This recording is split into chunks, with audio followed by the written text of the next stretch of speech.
House number 35. 80 voters live in this house. We sent people to check. They got beaten up. These 80 people live in this house. It's a single room house. 10 by 15 का जो ये आपको मकान दिख रहा है, ये वही घर है जिसको लेकर राहुल गांधी ने आरोप लगाया था कि यहाँ 80 वोटर दर्ज है।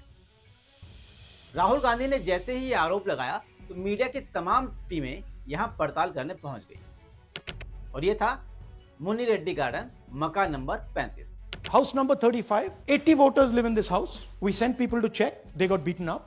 These 80 people live in this house. It's a single room house. फिर मीडिया की टीमों ने जांचा, परखा तो पता चला कि यह मकान जयराम रेड्डी का है और वो बीजेपी से जुड़ा हुआ है। वैसे जब इंडिया टुडे की टीम ने रेड्डी से पहले संपर्क किया तो भाई साहब ने बड़े चौड़े होकर कहा कि हाँ, मैं बीजेपी से जुड़ा हूँ। बीजेपी से कनेक्शन की बात उन्होंने स्वीकार की, लेकिन जब उनको लगा कि मामला कुछ टेढ़ा है तो बाद में कहने लगे कि मैं तो सिर्फ बीजेपी का वोटर हूं, कार्यकर्ता नहीं। खैर, उसके बाद उनसे पूछा गया कि यहाँ 80 वोटर हैं क्या, तो रेड्डी ने मान लिया कि कई पुराने किराएदार यहाँ रहते थे और अपना नाम वोटर लिस्ट में जुड़वा चुके थे। अब वे अलग अलग जगह हैं, जैसे उड़ीसा, बिहार और मांड्या जा चुके हैं। लेकिन कुछ लोग चुनाव के वक्त वोट डालने के लिए लौट आते हैं, तो यानी उन्होंने मान लिया कि यहाँ 80 वोटर के नाम यहाँ दर्ज हैं। रेड्डी को मालूम था कि इस छोटे से घर के पते पर 80 लोगों के नाम वोटर लिस्ट में दर्ज हैं। अब जाकर मामला खुला और ऐसे में राहुल गांधी का ये दावा तो सच हो गया कि जिस कमरे में 5 लोग ठीक से नहीं रह सकते, उस कमरे से 80 वोटर तो हैं। अब एक छोटी सी कैलकुलेशन कर लेते हैं। यहाँ 80 वोटर दर्ज हैं। मान लीजिए एक परिवार में 5 लोग रहते हैं, तो 80 बाई 5 यानी कि हो गया लगभग यहाँ 16 परिवार रह चुके हैं और अमूमन एक किराएदार कम से कम साल भर तो रहता ही है। चलिए इनका विशेष केस लेते हैं। इनको मान लेते हैं ये हर 6 महीने में अपना किराएदार बदल देते हैं। तो क्या हर 6 महीने में यहाँ किराएदार आता है, 6 महीने अपना वोट बदला कर चला जाता है या वोट नाम यहाँ दर्ज करा कर चला जाता है? यानी कि 8 साल से हर 6 महीने में यहाँ 5 लोगों का परिवार आ रहा है और वो अपना नाम वोटर लिस्ट में दर्ज करा कर चला जा रहा है। ये पूरा घालमेल है और ऐसे में राहुल गांधी का जो वोट चोरी का आरोप है, जो यहाँ उन्होंने शिकायत दर्ज की है, वो पूरी तरह से जायज प्रतीत होती है। इसके अलावा वोट चोरी की अपनी कॉन्फ्रेंस में आदित्य श्रीवास्तव का भी राहुल गांधी ने जिक्र किया और कहा था कि एक व्यक्ति 3 राज्यों में वोटर है। राहुल गांधी के आरोपों पर अब खुद आदित्य श्रीवास्तव ने 3 राज्यों में वोट होने का सच बताया और कहा कि पहले उनका लखनऊ में वोट था, फिर उन्होंने नौकरी चेंज की, मुंबई गए तो उन्होंने वहां अपना वोट बनवा लिया। इसके बाद वो बेंगलुरु गए कोविड के टाइम पे, तो उन्होंने वहां खुद को मतदाता के तौर पर दर्ज करवा लिया।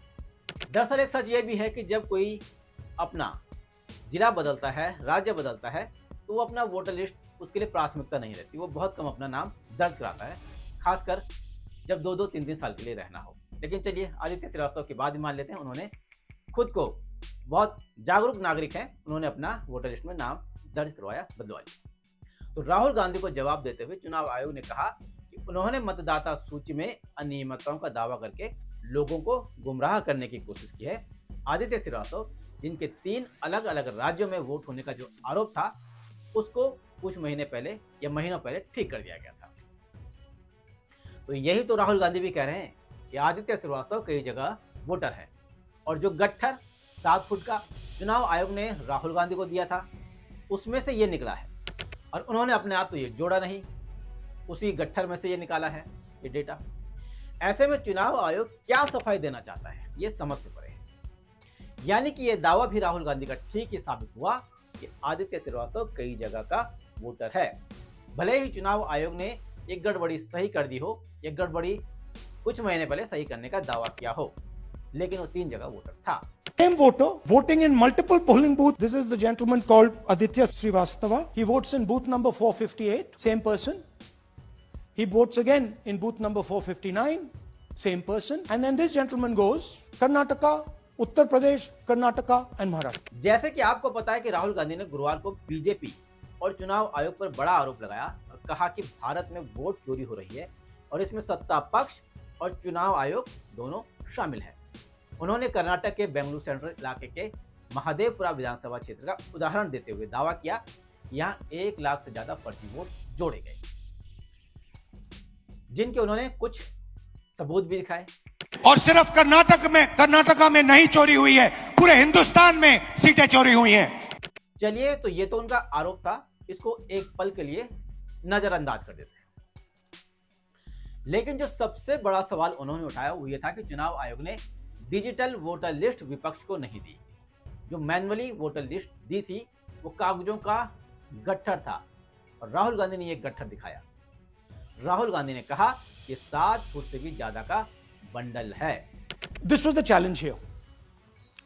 This is 7 feet of paper.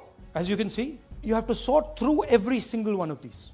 And this task took us 6 months. So what you're going to see here was 6 months of the work of 30 to 40 people, non-stop, comparing names, comparing addresses, comparing pictures. और जो ये गट्ठर voter list का राहुल गांधी को चुनाव आयोग ने थमाया, ये भी तो प्रिंट हुआ होगा, किसी डिजिटल फाइल से ही प्रिंट हुआ होगा, हाथ से तो हुआ नहीं होगा। ऐसे में सवाल ये उठता है कि चुनाव आयोग ने वो फाइल विपक्ष को क्यों नहीं दी? अगर वो फाइल विपक्ष को मिलती तो 5 मिनट में सारा डेटा एनालिसिस हो सकता था। 6 महीने थोड़ी लगते हैं। याद करिए इलेक्टोरल बॉन्ड वाली कहानी पिछले साल की है, जब सुप्रीम कोर्ट ने एसबीआई को कहा था कि राजनीतिक दलों द्वारा जो चुनावी बॉन्ड की डिटेल है वो 6 मार्च तक भारत निर्वाचन आयोग को दे दो। लेकिन क्या हुआ? तब एसबीआई ने कहा कि बहुत सारा डेटा है, बहुत टाइम लगेगा, हमें 30 जून तक का टाइम दे दो। मतलब 4 महीने का टाइम मांग रहे थे। इस बेतुके तर्क पर सुप्रीम कोर्ट ने 11 मार्च 2024 को एसबीआई को जमकर धोया और कहा कि हमें कल चाहिए, यानी 12 मार्च तक ये डिटेल चाहिए और 15 मार्च की शाम तक चुनाव आयोग की वेबसाइट पर ये अपलोड होनी चाहिए। और डांट खाने के बाद जो एसबीआई 120 दिन का टाइम मांग रहा था, उसने 24 घंटे के अंदर अंदर अगले ही दिन सारा डाटा चुनाव आयोग को दे दिया।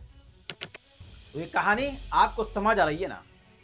वहां एसबीआई पर डंडा करने वाला सुप्रीम कोर्ट था, यहां चुनाव आयोग पर डंडा करने वाला कोई नहीं है। नहीं तो डिजिटल फाइल तुरंत विपक्ष को मिल जाती और दूध का दूध और पानी का पानी हो जाता। और राहुल गांधी का वोट चोरी का जो आरोप का दावा था, वो यहां से उस पर शक तो खड़ा होता ही है चुनाव आयोग की इस हरकत के कारण। अब कर्नाटक चुनाव आयोग ने राहुल गांधी से अपने आरोपों को लेकर एक एफिडेविट मांगा है और सवाल कर रहा है कि कांग्रेस ने इस मसले पर शिकायत क्यों नहीं दर्ज कराई। अरे भाई, वो तो शिकायत कर करके थक गया है, कब से चिल्ला रहा है कि वोटों की गड़बड़ी है, वोटों की गड़बड़ी है, लेकिन कोई तो राहुल गांधी की सुनता नहीं। और जिनको पता चला कि राहुल गांधी ने गड़बड़ी की बात उठा दी है, वो कहते हैं ये तो पप्पू है, ये नौसिखिया है, ये बाल बुद्धि है, इसे मत सुनो। खैर, अब जब देश में हल्ला मचा है तो महाराष्ट्र के अलावा हरियाणा के चीफ इलेक्टोरल ऑफिसर ने भी राहुल गांधी से ऐसी गड़बड़ियां बताने की बात कही है और कहा कि हमें बताएं ताकि हम एक्शन ले सकें। वैसे एक बात सोचिए, अगर 1% भी राहुल गांधी सही है तो सोचिए देश का प्रधानमंत्री क्या वो है जिसे आपने चुना है?